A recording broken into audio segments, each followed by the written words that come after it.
All right, so we're going to ask you a series of questions. Take your time, breathe. It's a learning tool to help you, certainly not to make you feel funny. So I'd like to start with, tell us what you were doing before you started at Year Up. What made you decide, how did you hear about the program, and what made you decide to join? Sure. Let's see. Before the program, I was taking care of my sister, and this was after high school.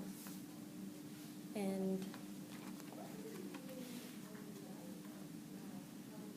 I was taking care of her since I want to say since I got my license, but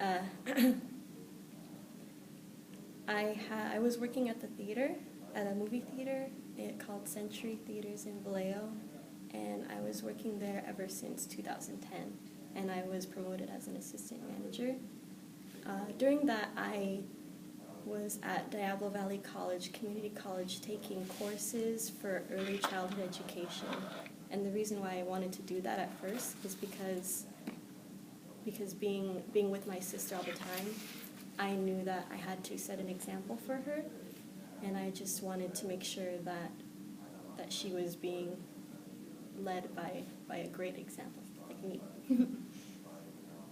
And just seeing her kind of model herself after me made me inspired, because I knew that in her eyes, this is what she sees as being successful.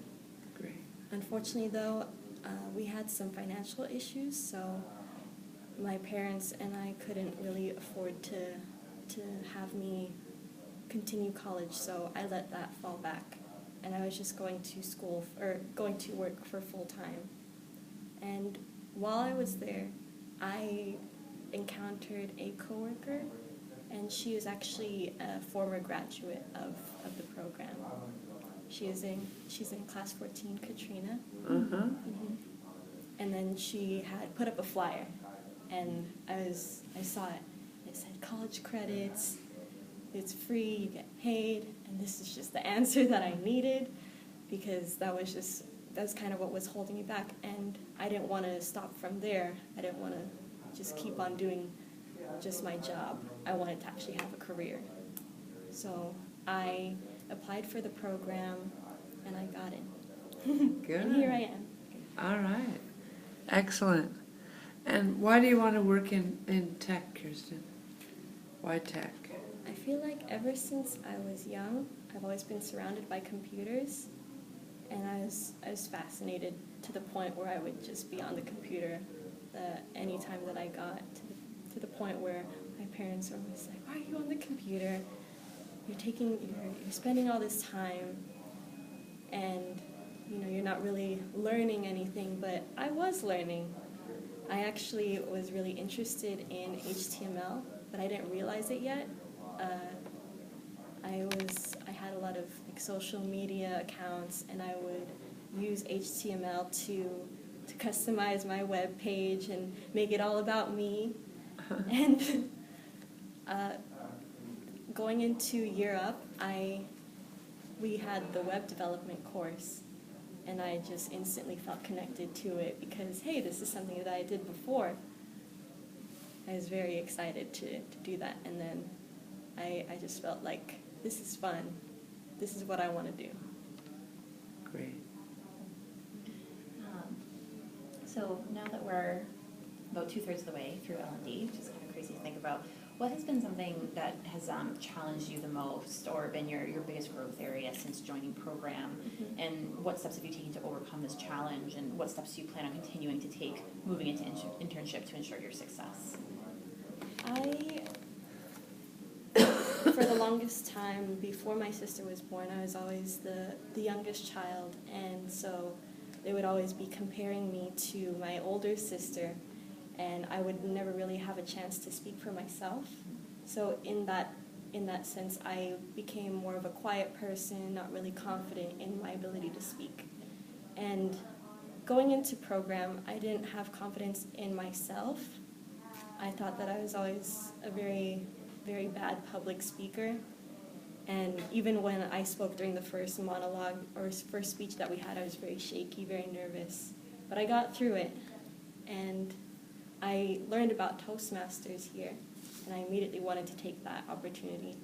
And I'm currently a secretary, actually, for there, so I go to every meeting and try to make sure that I get the most out of that experience. And just constantly wanting to practice my public speaking, I make sure that I make time for it, especially during the elevator pitch. That was something that I really wanted to do well in. And I was just practicing every chance that I could. Like even on the way back home while I was driving, I was already just practicing it, and I got second place. All right. Yes. That's great. Awesome. Thank you for sharing that, and congrats. Thank you.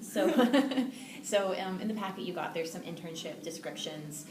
Picking one of them, and I know in your cover letter it says you're really interested in QA, so feel free to use that example if you'd like. But I'd love to just hear you explain what makes you a strong candidate for that technical internship. Mm-hmm. I feel for me, I have a very analytic mindset. So when it comes to tackling problems, I always try and figure out, okay, let's see like the list of options. And I try and imagine each scenario.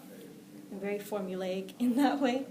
And I feel like my ability to see multiple perspectives is what really makes me strong in that category, just to know like the ins and outs of everything, like what's going to happen if I do this. And it's kind of in the same way related to coding, because you have to make sure you know what to do or what to type out, and then you go ahead and view it on a browser, and then if it doesn't look that way, then you have to go back. So back to the drawing board. And for me, that I feel like I'm a really good troubleshooter, because I just imagine already what things I could do in order to fix that problem. So. Thank you. Okay, great. So I'm going to give you a brief scenario. Mm-hmm. So let's say that your boss has your internship has a very high-profile project that needs to be done, and she comes in and says, "I have this really high-profile project, Kirsten, that has to be done, and here's a little bit of blurb about it," and you feel like you really didn't get enough information. What are you going to do? I feel like this relates to one of the deliverables that we had here, the history of the internet. And for me, I tried to look at what someone has previously done in that project and just kind of take that into account. So if anyone maybe has done a similar project before that, I would ask them, like, hey, what did you do in this situation? And also just try and go off of what the description is that was given to me. I would try my best to come up with at least like a draft, and then present that to my manager. Say, okay, if this is where I have so far, what do I need? Where do I need to go after this? And just kind of create like a clear communication with my manager, so that he or she knows that what I'm struggling with or what I need help on. Okay, good. What is one hard skill that you've learned in L&D that you see helping you in your internship experience? There's a lot to choose from.